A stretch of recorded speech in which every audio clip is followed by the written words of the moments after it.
भगवान ने क्या बोला?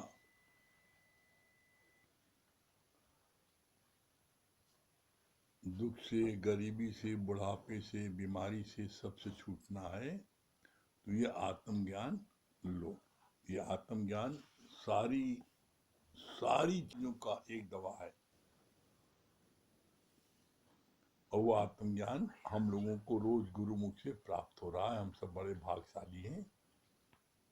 चलिए, हम लोगों का गीता ज्ञान चल रहा है, और कल गीता का चौथा अध्याय समाप्त हुआ था। तो चौथे अध्याय का अंतिम पैराग्राफ पढ़ देते हैं, फिर उसके आगे आज का 5वां अध्याय शुरू होगा। चौथे अध्याय का अंतिम है,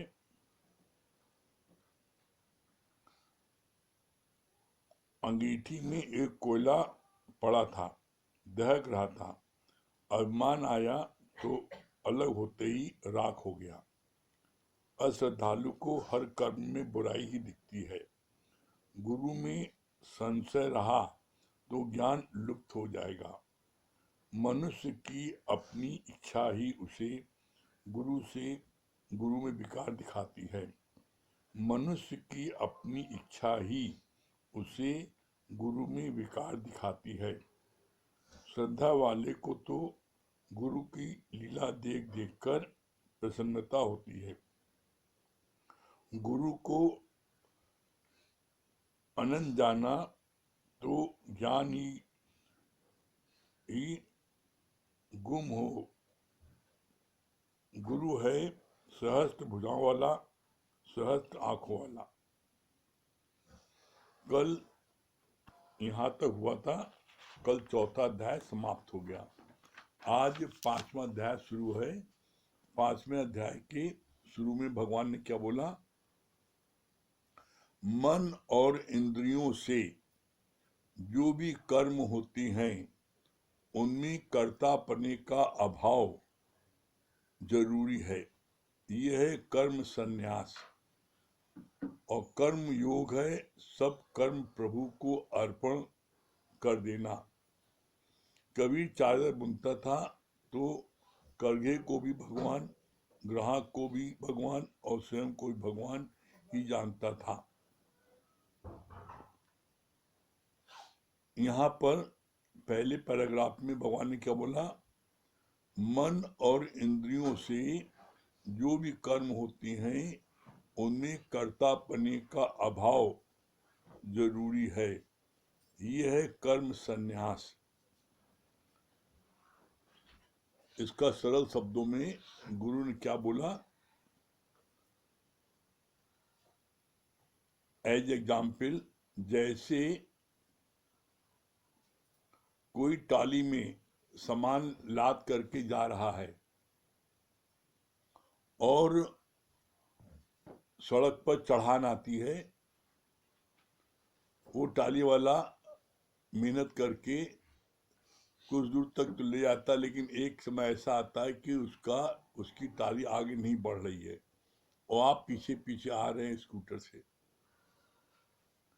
अब आपके मन में ये प्रेरणा उठी कि इसकी टाली अकेले ऊपर तक नहीं जा पाएगी, तो इसको थोड़ी मदद कर दें, थोड़ा हाथ लगा दें, धक्का दे दें, तो ये जिससे कि चढ़ाव पार कर ले। तो अब मन में तो आपके आया। अब इसके बाद में आपने अपने हाथों का, पैरों का जोर लगाया, तब जाकर के उसकी टाली चढ़ान को पार कर गई। अब यहां पर आया मन और इंद्रियों से। आपके मन में भाव आया, इंद्रिय आपके हाथ पैर ने जोर लगाया, तो उसकी टाली चढ़ाव को पार कर गई। अब इसमें क्या है? इसमें कर्तापने का अभाव। अब ये मन में कर्तापने का भाव ना आए कि मैंने इसकी टाली को ऊपर चढ़ाया और मैंने इसके ऊपर उपकार किया। नहीं, मन में इसका भाव भी नहीं आया कर्तापने का। भगवान की प्रेरणा हुई, भगवान ने शक्ति दी, मैंने चढ़ा दिया। तो यहाँ पर कर्तापने का जब अभाव आएगा, मैंने नहीं किया, परमात्मा की शक्ति से, परमात्मा की प्रेरणा से मैंने कार्य किया, तो ये हुआ क्या है कर्म संन्यास, इसको बोलते हैं कर्म संन्यास। अब कर्म योग क्या है? सब कर्म प्रभु को अर्पण कर देना। जो भी कर्म आपने किया, कैसा भी किया आपने कर्म, आपने किसी लड़की की शादी कराई, किसी बच्चे को आपने पढ़ाया लिखाया, बड़ा अफसर बनाया, कुछ भी किया, तो वो जो कर्म आपने किया, उस कर्म का फल भगवान को अर्पण कर दिया। कैसे? इसका दो उपाय है। यह तो कर्म संन्यास, कर्तापने का भाव, और दूसरा, जो भी मैंने कर्म किया वो कर्म मैंने भगवान कृष्ण को अर्पण कर दिया, उसका फल। तो आपके खाते में कोई भी कर्म नहीं आएगा। इसे कर्म संन्यास और कर्मयोग कहते हैं।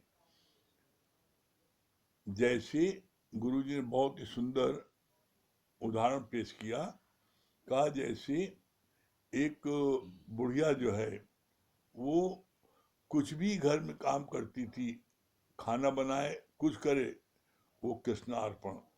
घर में पोछा भी लगाए तो उसको पोछा फेंकती थी कि कृष्णार्पण। तो पास में एक मंदिर था, जो वो पोछा लगा करके वो पोछे का पानी फेंकती थी और कहती थी कृष्णार्पण। तो मंदिर में मूर्ति पर उजा करके पड़ता था। तो कृष्णार्पण मतलब कृष्ण को सारा अर्पण, चाहे वो अच्छा हो चाहे बुरा हो, हर कर्म का फल कृष्ण को अर्पण। तो इसमें क्या होगा? ये कर्म योग है। आपका कोई भी कर्म नहीं बनेगा। तो बोला कर्म संन्यास और कर्मयोग, यही बात यहाँ लिखी है। मन और इंद्रियों से जो भी कर्म होती हैं उनमें कर्तापने का अभाव, यही है कर्म संन्यास। और दूसरा है कर्मयोग, सब कर्म प्रभु को अर्पण कर देना, यह है कर्मयोग, जैसा कि अभी उदाहरण देख करके बताया गया। फिर आगे है, कबीर चादर बुनता था तो करघे को भी भगवान, गाह को भी भगवान और स्वयं को भी भगवान ही जानता था। एक ये तीसरा उपाय बोला है। लेकिन ये स्थिति जो है, ये स्थिति सिर्फ ब्रह्मज्ञानी की होती है। ये बड़ी कठिन स्थिति है, लेकिन ये ब्रह्मज्ञानी की स्थिति होती है कि हर एक में भगवान देखना। बोला नहीं, करघा भी भगवान, जो सूत बिंदा वो भी भगवान, जिसको बेच रहा वो भी भगवान, बेचने वाले भगवान, मतलब हर एक में भगवान देखना। ये सिर्फ ब्रह्मज्ञानी कर पाता है, ये कठिन है। तो इसलिए सरल सरल वाला क्या है? सारा कर्म हम कृष्ण को अर्पण कर दें, ये सबसे सरल उपाय है। कर्तापने का अभाव भी कठिन है, ये थोड़ा मुश्किल पड़ता है। हम कोई कार्य करें और हम कहें भगवान ने करा दिया, ये मंजूर नहीं होता, नहीं मैंने किया, ये व्यक्ति बोल बैठता है। लेकिन जो भी कार्य मैंने किया वो कृष्ण को अर्पण, ये सबसे सरल साधन है। फिर आगे बोला, इतने निष्कामी बन जाओ कि तुम्हारे समस्त सकामी कर्म छूट जाएं। उस प्रकार जैसे गर्भवती स्त्री के सारे कर्म स्वतः छूटते ही जाते हैं। यहां पर बताने की क्या कोशिश की भगवान ने? आप सकामी कर्मों के बंधनों से नहीं छूट सकते। इतना उसमें दिलचस्पी होती, इतनी आसक्ति होती है कि छोड़ना उसको बहुत मुश्किल है। उसका सरल उपाय क्या है? सरल उपाय बोला, जैसे गर्भवती स्त्री, जब स्त्री के पेट में गर्भ आता है, बच्चा आता है, तो जैसे जैसे बच्चा बड़ा होता जाता है वैसे वैसे उस स्त्री के, गर्भवती स्त्री के कार्य छूटते जाते हैं, और 8वें 9वें में बिल्कुल कार्य छोड़ देते, वो एकदम बेड रेस्ट। तो बोला इसी तरीके से आप जो सकामी कर्म है अपने, मैं, मेरा बेटा, मेरी बेटी, मेरा पति, मेरी पत्नी, जो सकामी कर्म आप कर रहे हो, वो सकामी कर्म आपसे कैसे छूटेगा? आप धीरे धीरे आप निष्कामी होते जाओ। बस धीरे धीरे निष्कामी होते, मतलब क्या है? सर्व के हित के लिए आप करते जाओ। तो जब आप निष्कामी जीवन आपका जैसे से होता जाएगा, तो सकामी आपका बंधन धीरे धीरे छूटता जाएगा। उधर बढ़ते जाओ, इधर छूटता जाएगा। कैसे छूटता जाएगा? इसका गुरु ने बहुत सरल उपाय बताया। जैसे आप नदी में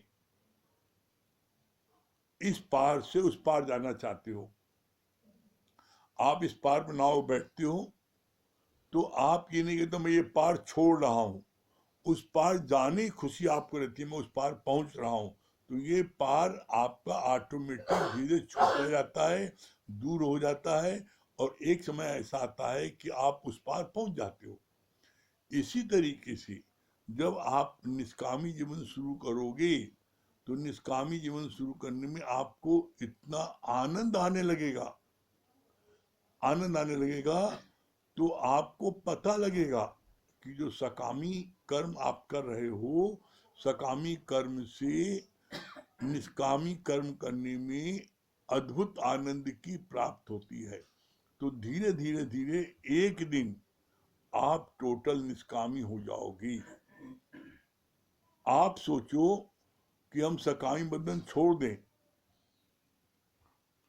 और कर्म न करें, तो ये बात असंभव है। कैसे संभव है? उसको यहां बोला, कर्म छोड़ना ज्ञान नहीं है। स्वरूप से तो कर्म का त्याग हो भी नहीं सकता। परिस्थितियां तुम्हें घेरे ही रहेंगी, पर तुम देखो कि तुम हो क्वेश्चन मार्क, तुम कुटस्थ निश्चल हो। यहां पर गुरु जी ने बहुत अच्छी बात बोली, बोला कर्म छोड़ना ज्ञान नहीं है, और कर्म का त्याग किया भी नहीं जा सकता। कोई प्राणी ये सोचे कि हम कर्म ही न करें, तो ऐसा असंभव है। क्यों? क्योंकि कर्म किसे कहते हैं? आपके शरीर के द्वारा कोई भी क्रिया होती है, उसे कर्म कहते हैं। अब आपको जिंदा रहना है, तो आपको श्वास तो लेनी पड़ेगा। तो जो श्वास लेते हो ये भी कर्म है, हाथ पैर हिलाते हो ये भी कर्म है, खाते पीते हो ये भी कर्म है। तो अब यह ऐसा तो आप हो नहीं सकता कि आप श्वास न लो, खाओ पियो नहीं, तो जिंदे नहीं रह पाओगे। तो बोला तो स्वभाव से कर्म छोड़ना असंभव है, और सकामी कर्म करना बंधन है। मैं मेरे के लिए आप कर्म करोगे, तो उस कर्म में आपको जीवन पर्यंत आनंद की प्राप्ति नहीं होगी। सकामी कर्म को करने पर कभी आपको खुशी मिलेगी, कभी गम मिलेगा। तो ऐसे में मनुष्य चाहता है आनंद की प्राप्ति। तो आनंद की प्राप्ति उसको तभी होगी जब वो निष्कामी कर्म करेगा। तो यही बात यहां बोली कि आप निष्कामी होते जाओगे, आपसे सकामी कर्म छूटते जाएंगे, और कर्म सोचो न करें, तो ये जो है भूल होगी या अज्ञान होगा। ये अज्ञानी की सोच है कि हम कुछ नहीं करेंगे। अच्छा, अगर आप कुछ नहीं करोगे तो क्या बैठे रहोगे? आपके मन में कोई सोच नहीं होगी? नित्य नित्य नए कर्म बन जाते मन, वाणी और तन से। आप मन से तो किसी के लिए बुरा भला सोचोगे, मुख से बोलोगे, उसमें भी कर्म बनते हैं। तो इसलिए कर्म को छोड़ना असंभव है। तो कर्म करना है तो कर्म करो, और सारे कर्मों का फल कृष्ण को अर्पण कर दो, तो तुम्हारे जिम्मे कोई भी कर्म नहीं बनेगा। बोला नहीं, परिस्थितियां तुम्हें घेरी रहेंगी, पर तुम देखो कि तुम क्या कुछ निश्चल हो।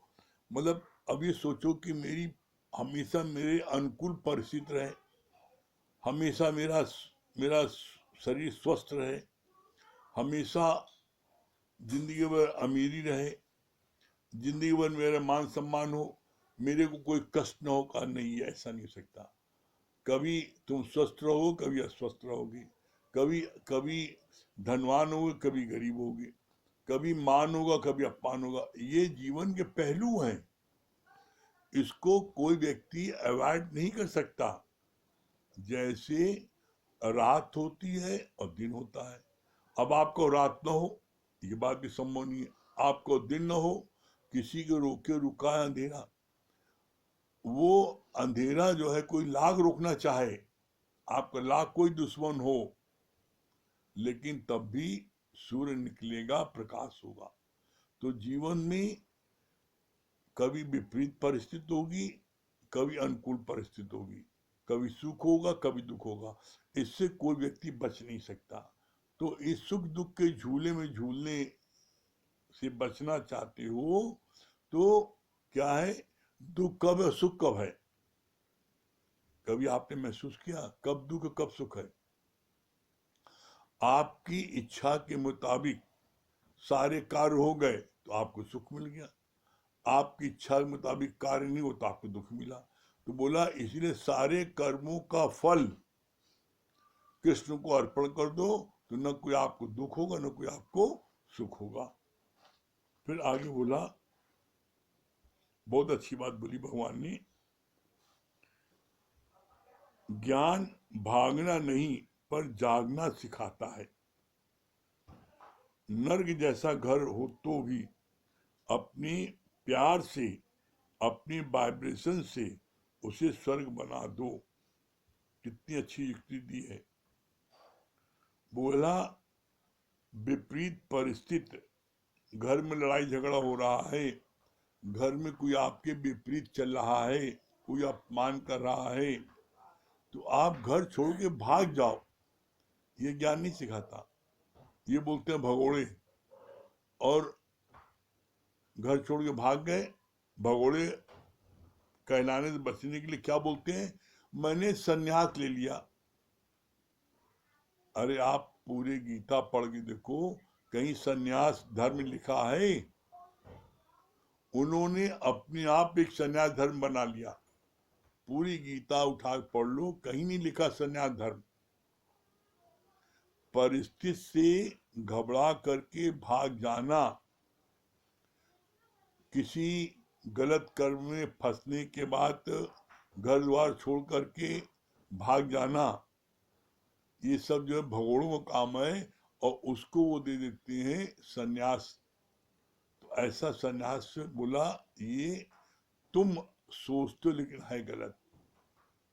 ज्ञान की दृष्टि से कोई भी संन्यास नहीं है। तो बोला घर से भागना नहीं पर जागना। कोई परिस्थिति आती है विपरीत, तो उसमें जागो। जागने मतलब क्या होता है, इस परिस्थिति से हम कैसे विजय प्राप्त कर सकते हैं, इस विपरीत परिस्थिति से कैसे हम ऊपर उठ सकते हैं, इस विपरीत परिस्थिति को कैसे हम हराकर हम आगे बढ़ सकते हैं। ये है जागना, भागना नहीं। तो बोला शेर भी, आपको जान के ताजुब होगा, शेर भी आप पर अटैक नहीं करेगा जब तक आप उससे आंख में आंख मिला करके रखोगे। शेर भी अटैक कब करता है, जब आप पीठ दिखाते हो, भागते हो, या आपकी आंख नीची होती है, तो वो जानता है डरपोक है और तभी अटैक करता है। लेकिन जब आप उससे आंख मिला करके डाल के बात करते हो, तो वो भी डरता है कि हमसे ये इतना बहादुर खड़ा है, तो इसका मतलब ये किसी में ताकत है। और ताकत कौन सी होती है सबसे बड़ी? सबसे बड़ी ताकत होती है एटॉमिक पावर। एटॉमिक पावर कहाँ मिलती है? गीता ज्ञान सुनने से। गीता ज्ञान में ऐसी एटॉमिक पावर होती है, आत्मिक शक्ति होती है कि इसके आगे दुनिया की कोई भी शक्ति ठहर नहीं सकती। ये एटॉमिक पावर इतनी शक्तिशाली होती है, ये आत्मिक ज्ञान इतना शक्तिशाली होता है कि इस ज्ञान के आगे, इस शक्ति के आगे कोई दुनिया की ताकत नहीं ठहर सकती। ये गीता ज्ञान को ही बोलते हैं एटॉमिक पावर, आत्मिक शक्ति। जो एटम बम बना है इसी से बना है। एटॉमिक पावर इतनी पावरफुल होती है कि इसके आगे कोई चीज ठहर ही नहीं सकती। इसके आगे कोई चीज नहीं ठहर सकती। इसीलिए कहा जाता है अपनी आध्यात्मिक शक्ति, एटॉमिक पावर को बढ़ाते जाओ। और जैसे जैसे आपकी ये एटॉमिक पावर बढ़ती जाएगी, कोई भी आपके सामने टिक नहीं सकता। और इसका प्रत्यक्ष प्रमाण देख लो आप। प्रत्यक्ष प्रमाण क्या है? देख लो आप, ब्रह्म ज्ञानी गुरु के से आंख मिलाने में आपकी आंखें बहुत जल्दी नीचे हो जाती है। ब्रह्म ज्ञानी गुरु की आंखों से इतना तेज निकलता है, इतनी उसकी आंखों में पावर रहती है, ज्योति रहती है कि उसकी आंखों से आंख मिला करके बात करने में आपकी आंखें स्वतः झुक जाती है। तो ये जो है, ये पावर कब आएगी? जब आप आत्मिक ज्ञान, गीता ज्ञान आप लोगे तो ये पावर आपके अंदर भी आ सकती है। फिर बोला, ज्ञान भागना नहीं पर जागना सिखाता है। नर्क जैसा घर हो तो भी अपने प्यार से, अपने वाइब्रेशन से उसे स्वर्ग बना सकते हैं। बिना ज्ञान के ना आप किसी को प्यार कर सकते हो और ना किसी को आप शुद्ध वाइब्रेशन दे सकते हो। शुद्ध वाइब्रेशन देने मतलब क्या होता है? आपके दिल में सबके प्रति प्यार हो, नफरत नहीं हो। जब आप शुद्ध वाइब्रेशन दोगे हर एक के प्रति, परिवार के हर सदस्य के प्रति, तो उनके अंदर भी वो वाइब्रेशन पैदा होगा। और ज्ञान के द्वारा ही आपके अंदर में झुकना, मुड़ना, प्यार करना, नम्रता, ये सारी बातें ज्ञान प्राप्त करने के बाद आ सकती है। अज्ञानी के अंदर में ये सब बातें नहीं आ सकती।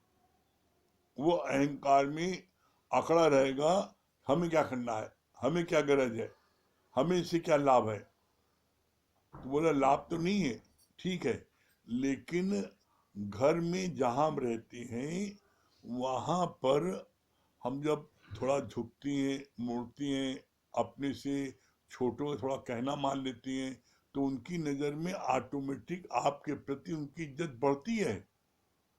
आप बड़प्पन तो दिखाते हो मैं बड़ा हूं, लेकिन छोटे को हमेशा डांटना, मारना, बेइज्जती करना, और आप चाहते हो हमें वो रिस्पेक्ट दे, कैसे देगा भाई? अगर आप बड़े हो तो बड़े का फर्ज भी तो निभाओ। बड़े का फर्ज क्या है कि आप कुछ भी लाते हो घर में खाने पीने के लिए, पहले अपने छोटे को दो। कोई भी चीज करते हो, कुछ भी तुम्हें प्राप्त होता है उसमें उसको सहयोगी बनाओ। उसको जो है जब तुम प्यार दोगे और उसको जब अपनत्व दोगे, उसका कहना मान लोगे, तो उसके दिल में आपके प्रति ऑटोमेटिक रिस्पेक्ट बढ़ेगी और आपके बिना कहना माने वो रह नहीं सकता। आप चाहते हो मैं करूं कुछ नहीं, लेकिन मेरी सब आज्ञा माने, क्यों मैं बड़ा हूं। तो हाँ, ताली एक हाथ से नहीं बजती, ताली हमेशा दोनों हाथ से बजती है। आप देख लो, हमने देखा है आप जिन बच्चों को प्यार करो, जिन बच्चों के लिए सेक्रीफाइस करने के लिए थोड़ा सा मन में भाव रखो, वो बच्चे आपके लिए अपनी जान देने को तैयार रहते हैं, आपके लिए हर समय खड़े रहते हैं। तो आप देखो, आप किसके लिए खड़े हो? आप भी तो किसी के प्रति आपके मन में भाव हो, और जैसा भाव जगाओगे तैसा फल पाओगे। सारा संसार भाव का भूखा है। आपके मन में हर एक के प्रति अच्छा भाव होगा। और एक बात आप समझ लेना, कोई व्यक्ति कितना भी दुष्ट हो, कितना भी कैसा भी वो हो, उसको जीतने का एकमात्र उपाय है प्यार, बस। प्यार एक ऐसा हथियार है जिससे आप बड़े से बड़े अहंकारी को आप जो है उसको झुका सकते हो। आप अपनी ताकत से, अपने धन के जोर पर, अपने बल के जोर पर, अपनी पहुंच के जोर पर, अपने बड़प्पन को उससे चाहोगे झुकाना, तो वो जो है वो अंदर से तो कभी नहीं झुकेगा। भले हो सकता है बाहर मारपीट के डर से आपके सामने उस समय झुक जाए, लेकिन वो झुकना जो है, झुकना नहीं है। झुकना क्या है? जो अंदर से झुके, अंदर से आप प्रति भाव रखे, और आपके पीठ पीछे आपकी प्रशंसा करे, वो अंदर झुकना। और जो आपके सामने प्रशंसा करे वो है चापलूसी। जो सामने प्रशंसा करेगा, निश्चित समझ लो कि वो कभी न कभी आपको धोखा भी जरूर देगा। क्यों? जो प्रशंसा करता है उसके मन में कुछ न कुछ मन में छुपा होता है, इस समय ये चीज प्राप्त करनी है। अगर आप चाहते हो कि आपकी सच्चे दिल से प्रशंसा हो, तो आप पहले खुद झुको, मुड़ो, प्यार करो, तो फिर आपके पीठ से आपकी प्रशंसा भी होगी। फिर आगे बोला, ज्ञान भागना नहीं पर जागना सिखाता है। नर्क जैसा घर हो तो भी अपने प्यार से, अपने वाइब्रेशन से उसे स्वर्ग बना दो। क्या इतनी शुद्ध और निर्विकार थी जिस सेठ को बेची गई, वो जो है कन्या जो बेची गई, वो इतनी शुद्ध पवित्र उसका मन था, इतनी शुद्ध और निर्विकार थी। जिस सेठ को वो बेची गई थी, वो सेठ उसके कमरे की दहलीज भी नहीं लांघ सका। जिसके हृदय मलिनता है, वो बाहर से भले कुछ भी न करे तो भी मन से वो बुरा सोचता है, बुरा जानता है। तो बोला, ये क्वेश्चन मार्क है। उसका कन्या का नाम था नचकेता। उसके चचेरे मामा ने उसको बेच दिया एक सेठ के हाथ। और सेठ जब उसके कमरे में जाने लगा, तो दहलीज पर जैसे ही उसके कमरे में पैर रखे, उसको इतनी जोर से करंट मारे कि वो पीछे छटक के भागे।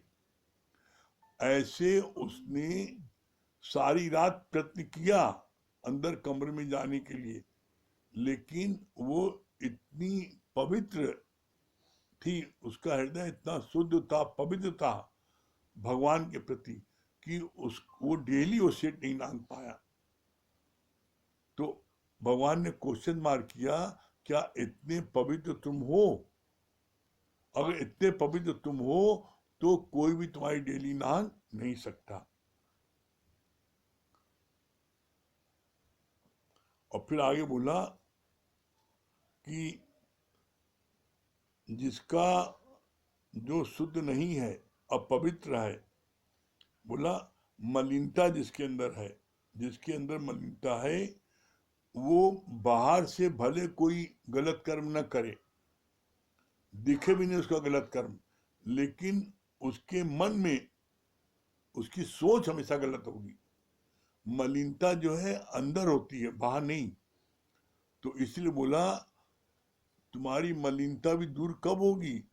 जब तुम गीता ज्ञान सुनोगे तो तुम्हारी मलिनता भी धीरे धीरे समाप्त हो जाएगी। बोला जो मलिनता हृदय वाला है वो बाहर से भले कुछ भी ना करे तो भी वो मन से जो है उसके गंदे विचार रहते हैं, सोच होती है। ज्ञानी की तो कर्म करते हुए भी समाधि है।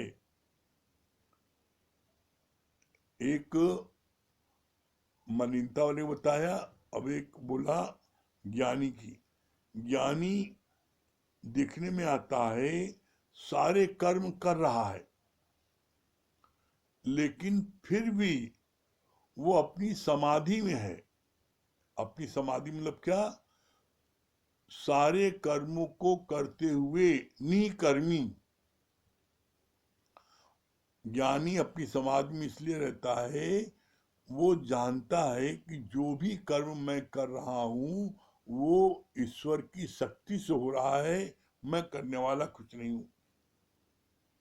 तो इसलिए हमेशा अपनी समाधि में रहता है। और अज्ञानी कुछ भी न करे तो भी मन से वो किसी न किसी बारे में जो उल्टा पुल्टा सोचता रहेगा, वो कर्म करता रहता है। फिर आगे बोला तुम्हारा कोई भी वचन कटु न हो, किसी को भी तेरे अंदर से अहंकार की बदबू ना आए। क्या सलाह दी भगवान ने? तुम्हारा कोई भी वचन कटु न हो, किसी को भी तेरे अंदर से अहंकार की बदबू ना आए। जो अहंकारी व्यक्ति होता है वो कभी भी मीठे वचन बोल ही नहीं सकता। वो जब बोलेगा अकड़ के बोलेगा, अहंकार बोलेगा। तो इसीलिए गुरु ने क्या बोला? वचन संभाल के बोलिए, वचन के हाथ न पाओ, और एक वचन औसत करे एक करे घाव। जब भी आप कुछ भी मुख से बोलने चलो तो गुरु जी की हमको ये बात बहुत अच्छी लगती है कि आपके मुख में 32 दांत है, तो आप 32 बार मत सोचो, लेकिन कम से कम 2 बार ये जरूर सोच लो, जो वचन हम बोलने जा रहे हैं किसी को, क्या उस वचन से उसके हृदय को दुख तो नहीं होगा, उसकी अवनत तो नहीं होगी। इसलिए बोलते हैं हमेशा वचन संभाल के बोलिए। वचन के हाथ न पाओ, इसके कोई हाथ पांव नहीं है, लेकिन क्या बोला आगे? एक वचन औषधि करे और एक करे घाव। तुम्हारा एक वचन जो है वो औषध की काम करेगा और वो बीमार से अच्छा हो जाएगा, स्वस्थ हो जाएगा। और एक वचन से तुम्हारे वो बीमार पड़ सकता है, डिप्रेशन में आ सकता है, सुसाइड कर सकता है, इतना फर्क पड़ता है। तो इसलिए ऐसे वचन बोलो जिससे कि अगले को औसत का काम करे। और गुरु जी ने फिर आगे एक उपाय बताया, अगर मान लो तुम ऐसे वचन मीठे वचन नहीं बोल पाते अपने अहंकार के कारण, तो कम से कम मौन रहो, मत बोलो। कम से कम मौन रहने पर अगले का अहित तो नहीं होगा। तुम्हारे कड़ू वचन बोलने से अगले का अहित हो सकता है। तो जहां पर कुछ समझ में ना आए तो वहां सिर्फ मौन, ये सबसे अच्छा हथियार है। फिर आगे बोला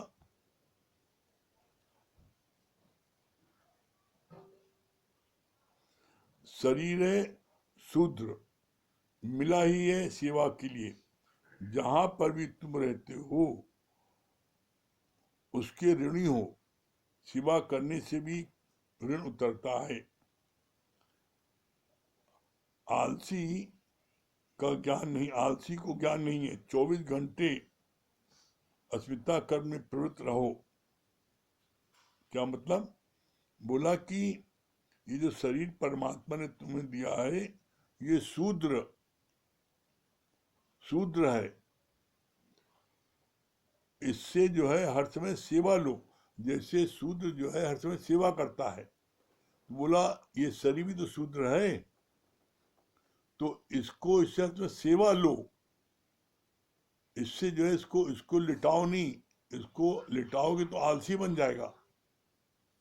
इसीलिए गुरुजी ने इसके लिए बहुत अच्छी बात बोली इस शरीर के लिए कि जब तक दौड़ सकते हो शरीर से दौड़ो, जब तक वॉक कर सकते, नहीं दौड़ सकते हो वॉक करो, टहलो, नहीं टहल सकते हो तो बैठ करके एक्सरसाइज करो, बैठ के भी नहीं कर सकती हो तो लेट करो, करते रहोगे तो तुम्हारा शरीर स्वस्थ रहेगा। और अगर तुम कुछ नहीं करोगे, लेट जाओगे, तो ये तुम्हें लिटा देगा, और लिटा देगा मतलब क्या होगा, तुमको अपाहिज बना देगा। फिर जो है तुम्हें अपने शरीर को ढोना पड़ेगा। आज मैंने देखा एक महिला को, मैंने देखा, और मैं उनको पहले से भी जानता था, पहले बहुत दुबली पतली थी, लेकिन आज उनको मैंने देखा तो वो पहले से 8 गुना ज्यादा मोटी। और मैंने उनको देखा कि वो जो है किस तरह बैठ के हाँप रही है, शरीर से चलते नहीं बन रहा है, इतनी हैवी बॉडी।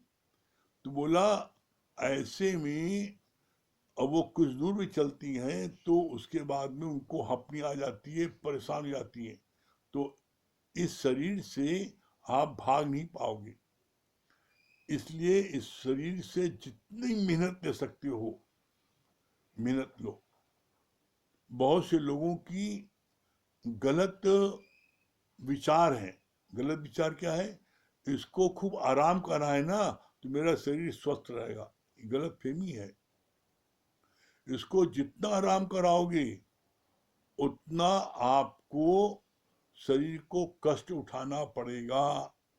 कैसे, इसका प्रत्यक्ष प्रमाण आप देख लेना, या आपने देखा है, जितनी भी धनवान परिवार की महिलाएं होती हैं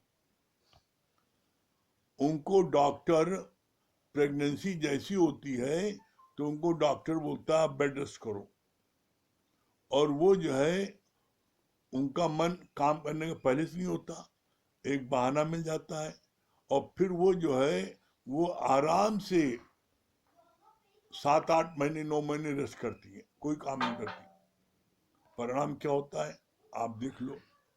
हमें एक भी ऐसे धनवान परिवार की महिला का उदाहरण आप बता दो जिसकी नॉर्मल डिलीवरी भई हो। उन सबका ऑपरेशन के द्वारा ही उनका बच्चे की जन्म होता है, शरीर को काटा पीटा जाता है तब निकाला जाता है। और हमें इसके विपरीत हमें एक भी ऐसी आप गरीब परिवार की जो आपके घर में झाड़ू पोछा लगाती है, बासन मांजती है, खाना बनाती है, उसके उसके घर की महिलाओं को देख लो, उनके घर की महिलाओं का 99.9% सबका जो नॉर्मल डिलीवरी होती है। पता लगता है कि वो आपको आज अभी सुबह उसने झाड़ू पोछा लगाया है, बर्तन मांजा है, और दोपहर को बच्चा हो गया, कल नहीं आई है। अरे भाई क्या, कल तो सुबह तो आई थी, हाँ दोपहर में उसको बेबी हो गया। क्यों? क्योंकि वो बॉडी से इतना काम लेती रही, उठना बैठना झुकना मुड़ना, उससे जो है उसमें क्या है, उनकी बॉडी की फ्लेक्सिबिलिटी इतनी बनी रहती थी जिसके कारण से उनको एकदम नॉर्मल डिलीवरी हो जाती, उनको कोई परेशानी नहीं होती। और उसी का अपेक्षा धनवान घर की महिलाओं को जो जो 6 महीने 8 महीने बेड पर रेस्ट करती रहती हैं, उनको सबको जो है ऑपरेशन द्वारा डिलीवरी होती है, क्योंकि उन्होंने अपने शरीर को बड़ा आराम कराया। तो आराम कराने से तुम्हारा शरीर और कमजोर होता है, गुरु जी बोलते हैं जब कभी बहुत थक जाओ, तुमसे अब काम नहीं हो पा रहा है, तो आप जहां बैठे हो, ऑफिस बैठे हो, दुकान में बैठे हो, घर में बैठे हो, आप सिर्फ 10 मिनट आप कुर्सी पर आंखें बंद करके आप आराम करो, आपकी सारी थकान दूर हो जाएगी।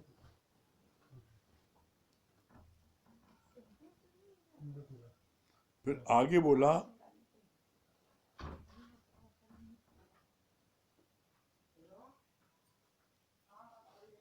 24 घंटा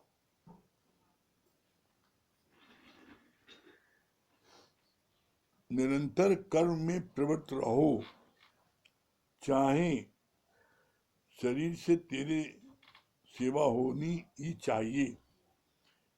कहने का मतलब ये कि शरीर से जितनी सेवा करोगे उतना आपका शरीर हष्टपुष्ट होगा। और इसका आप दूसरा प्रमाण देख लो, दूसरा प्रमाण देख लो, बेचारे जो टाली वाले हैं, ठेले वाले हैं, रिक्शे वाले हैं, वो कितनी दिन भर मेहनत करते हैं और शरीर से कितने वो बलवान होते हैं। अभी उनसे कहा जाता है कि ये बोरा, 2.5 मन का बोरा, इसको यहाँ से वहाँ रख दो, वो उसको आराम से उठाते हैं और पटक के रख देते हैं। और आपके घर का कोई प्राणी 2.5 मन नहीं, अगर उसको जो है 1 मन भी दे दिया जाए तो उसकी कमर रुक जाती है, पता लगा कि जो है हड्डी उछल कूद कहीं टूट फूट गई, ताकत ही नहीं है। और वो मेहनत करते हैं, और मेहनत करते हैं, आप उनको देखो, वो प्रातः काल आप मॉर्निंग वॉक पे निकलो तो मजदूर जो है कैसे अपने हाथ से बड़े बड़े बड़े बड़े जिसको बोलते हैं रोटा बनाते हैं, और जो है 4 6 10 खाते हैं।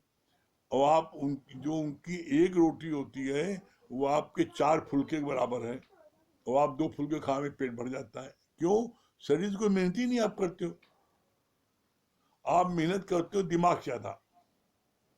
तो इसलिए शरीर से मेहनत करोगे तभी आपका शरीर भी स्वस्थ रहेगा।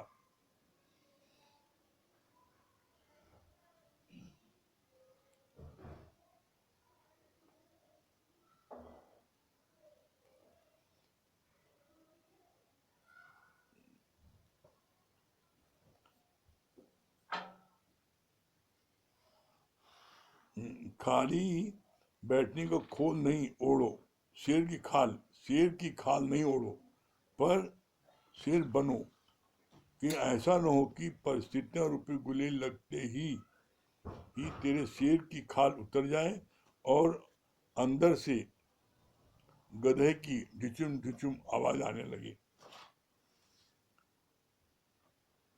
कहने का मतलब क्या? इसका गुरुजी ने सरल शब्दों में एक बहुत अच्छा उदाहरण पेश किया। क्या बोला? कहा एक बगीचे में एक शेर रोज जो है घास चरता था। तो बगीचे के मालिक ने कहा कि ये शेर कैसा है, रोज घास चरता है। उसने जो है आकर गुरुजी को बताया, तो गुरुजी ने बोला कि भाई वो असली शेर है, नकली शेर है। शेर है अगर है तो उसको घास नहीं खाना चाहिए, लेकिन इसकी अब पहचान कैसे करा जाए? अगर कलयुगी शेर मान लो नकली शेर निकला, तुम पास में गए तो खा भी लेगा। तो गुरु जी ने उसको एक युक्ति बताई। कहा ऐसा करो, तुम आज प्रातः काल एक पेड़ पर चढ़ जाना, और जब वो तुम्हारे खेत में घास खाने शेर आए तो क्या करना, तुम जो है तुम उसको गुलेल मारना। अगर वो असली है, दहाड़ मारेगा, तब भी तुम्हारा कुछ बिगाड़ नहीं सकता, क्योंकि तुम पेड़ पर चढ़े रहोगे। और अगर नकली है तो भागेगा।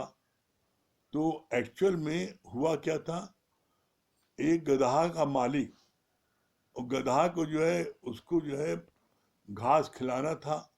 तो घास उसको जो है कहा जाता लेने देने, तो उसने कहा एक सरल उपाय है कि एक शेर की खाल उसने खरीदी और गधे को रोज पहना देता था। तो वो गधाई की खाल पहन करके शेर जो है खेत में जाकर चढ़ता था, डर के मारे कोई बोलता नहीं था। जब गुरु से युक्ति मिली और जब उसको गुलेल मारा पेड़ पर चढ़ करके, तो जैसे उसको गिले लगी वैसे ही जो है वो ढुसुम ढुसुम करके भागा। तो बोला इसका सिद्धांत क्या है? इसी तरीके से अगर तुमने ज्ञान का लवादा ओढ़ा, मैं ज्ञानी हूँ, मैं ब्रह्म ज्ञानी हूँ, और ज्ञान आपने गुरुमुख से लिया नहीं, ज्ञान आपने अपने जीवन में लगाए नहीं, तो जब कभी जीवन में कोई विपरीत परिस्थिति आएगी, लाभ हानि होगा, किसी प्रकार की आपके मन की इच्छा के विपरीत कोई कार्य होगा, उस समय आप जो है लड़ने में लगोगे, भिड़ने में लगोगे, रोने में लगोगे, सारे कर्म आपके हो जाएगा।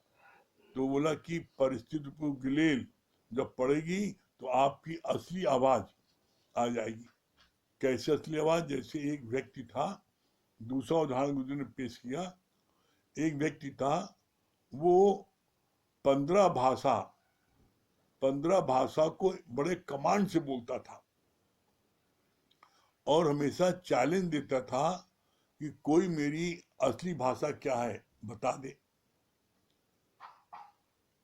ये बात जब कही तो एक व्यक्ति जो है जो बहुत होशियार था, उसने कहा मैं आपकी भाषा 2 मिनट बता दूंगा, आपकी ओरिजिनल भाषा क्या है।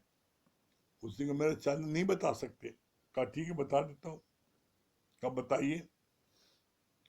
कहा आओ ऊपर चलते हैं, कमरे में बैठते हैं तो बता देते हैं। तो उसको ऊपर लेके जाने लगा, और जो ऊपर सीढ़ी तक पहुंचा वहां से उसने उसको धक्का दे दिया, और जब नीचे गिरा, जैसे नीचे गिरा वैसे उसकी ओरिजिनल भाषा निकल आई। तो कहा तुम्हारी भाषा तेलुगु है। तो जब कोई व्यक्ति क्रोध में आता है तो उसकी ओरिजिनल भाषा निकल आती है। तो क्रोध में कौन आता है? ज्ञानी आता है। तो इसी तरीके से अगर तुमने ज्ञान का लबादा उड़ा, तो जब जीवन में विपरीत परिस्थिति आएगी तो तुम्हारी ओरिजिनल भाषा क्या निकल आएगी। फिर आगे बोला,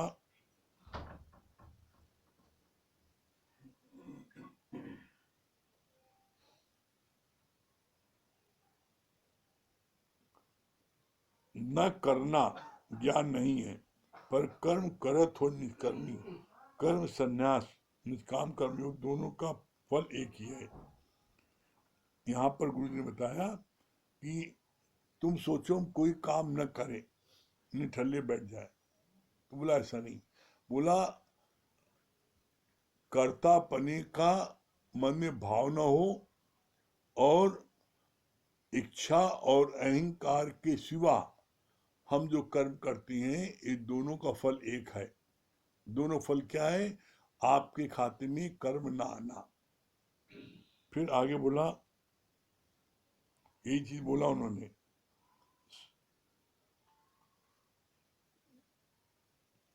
संन्यास निष्काम कर्मयोग दोनों का फल एक ही है। तुम कभी इंद्रियों से तो कभी मन से जुड़ जाते हो। आंख देखती है, तुम बोलते हो मैंने देखा। मन में कोई विचार आता है, बोलते हो मैंने सोचा। कितनी अच्छी बात बोली।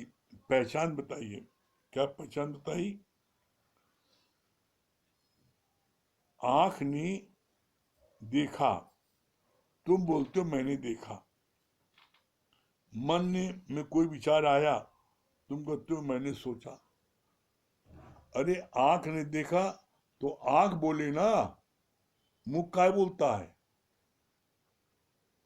मन में विचार आया तो ये मन में विचार आया ना, तो आप मेरे मन विचार, अरे नहीं सोचा। ये जो है, ये जितनी बातें हैं गुरु की बातों खोल बताते हैं। मन ने जो है ना, ये आंख ने देखा तो आंख बोले, मन में कोई विचार आया तो बोलते हो मैंने तुमने ही सोचा। अरे मन में भगवान ने प्रेरणा दी, आ गया विचार। तो जब तुम इन सब चीजों से अपने को अकर्ता जानोगे, मैंने नहीं किया, ये जो भी हुआ ये भगवान की शक्ति से हुआ। ऐसा मन विचार आने पर कभी भी आपके मन में कोई कर्ता भाव पन नहीं आएगा और आपके खाते में कोई कर्म नहीं बनेगा। ठीक है। हाँ, वंदना जी कलाई देवी। हरिओम गुरु जी। हरिओम। हाँ, क्या बता रही वंदना जी? बहुत अच्छा लगा कि आपने गृहस्थ जीवन के बारे में अच्छी राय दी कि आप कर्म करते रहिए, फल की किस इच्छा जो है कृष्ण को सौंप दीजिए। गृहस्थ जीवन में आप अच्छा करते रहो, छोटों से भी और बड़ों से भी, और जो आपके खिलाफ चलता है उससे भी कभी ना कभी उसका हृदय परिवर्तन हो ही जाएगा। Very good. ठीक, भजन सुना दीजिए। जी।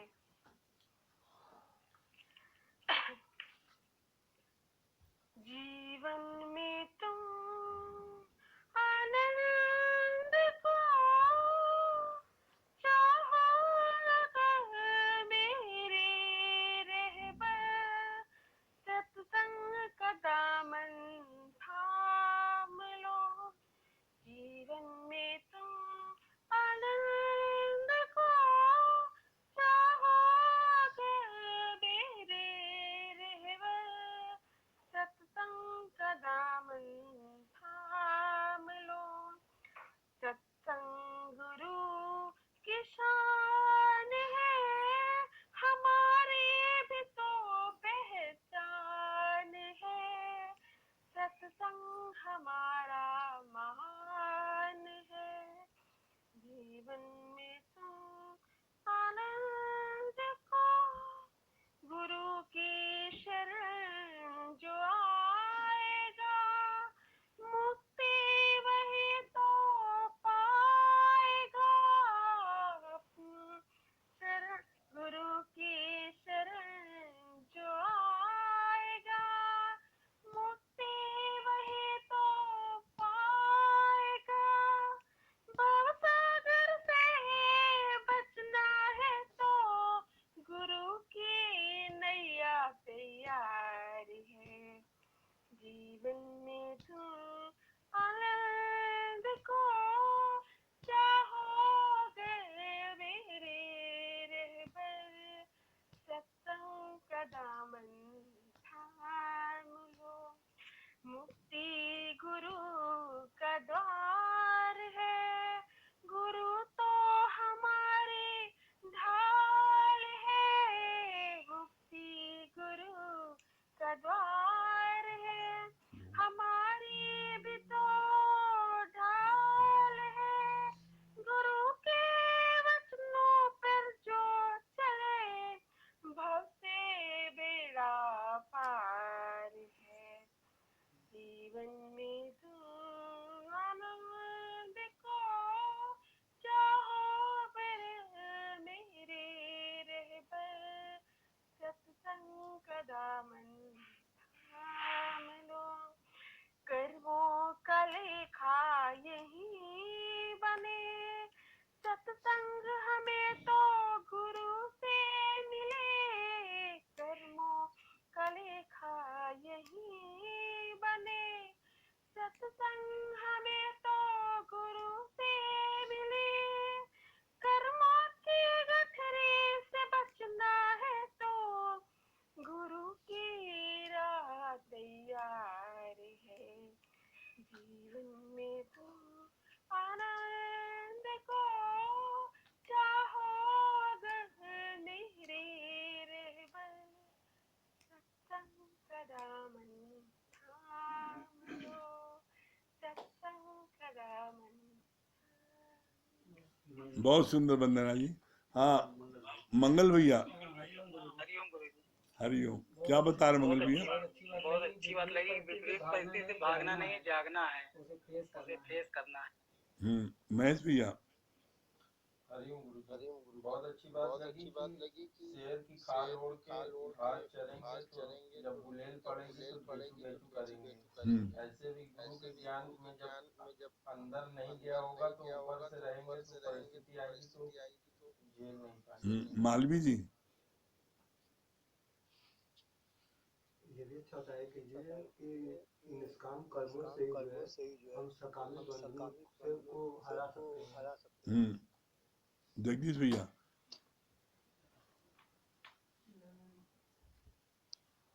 हरिओम। बहुत अच्छा होता है कि उनको जो है माया के कर्म छोड़ना नहीं है, तुम केवल अध्यात्म की ओर बढ़ते चलो, वो अपने आप ही छूटता जाएगा। हाँ दिनेश भैया।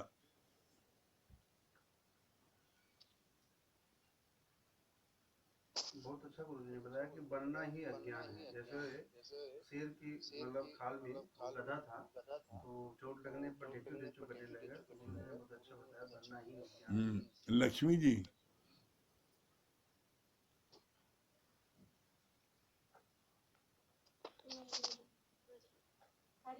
हरिओम। 15 भाषा भले ही सीख लो, जब कोई ढकेलता है पीछे से तो अपनी भाषा आ ही जाती है। दूसरी बात, घर छोड़ के कहीं कितनी परिस्थिति खराब हो, घर छोड़ के नहीं जाना चाहिए, घर में ही अपना समझौता करें। चित्रा। मतलब जंगल में जाके संन्यास नहीं लेना चाहिए। हाँ चित्रा जी। ये बात बहुत अच्छी लगी कि वचन संभाल के बोलिए, वचन के हाथ न पाओ रे। एक वचन असती करे, एक वचन करेगा। एक वचन ऐसा बोलते हैं कि परेशानी में भी सती का काम करता है, वो फांसी लगाने से बच जाता है। एक वचन ऐसा करता है जो हर्ट कर देता है, लोग डिप्रेशन में आते हैं। कृपया करके हर वचन को संभाल संगीता जी। हाँ क्या बता रही है? बहुत अच्छी बात लगी कि हम प्रेम से ही किसी का दिल जीत सकते हैं, वो बदल सकता है। ऊपर से तो वो भले ही अगर हमारी बात मान भी जाएगा, लेकिन अंदर से नहीं। लेकिन प्रेम से जब हम उसको प्रेम करेंगे तो वो हर चीज मतलब बदल जाएगी। चलिए भजन क्या कि सिंगर सुना दिए भजन।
एक स्टेप पढ़िए।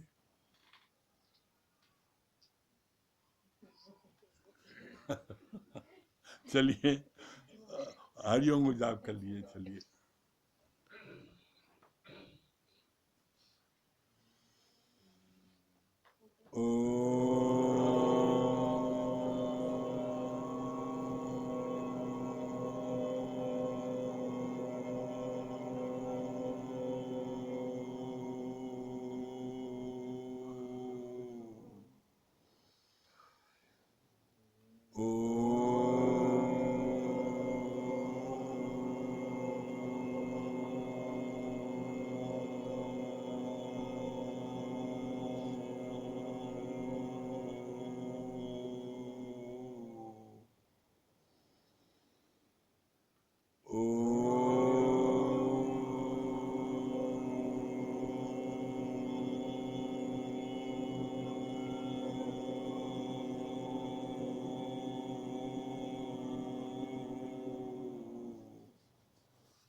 सभी प्रेमियों को हरिओम।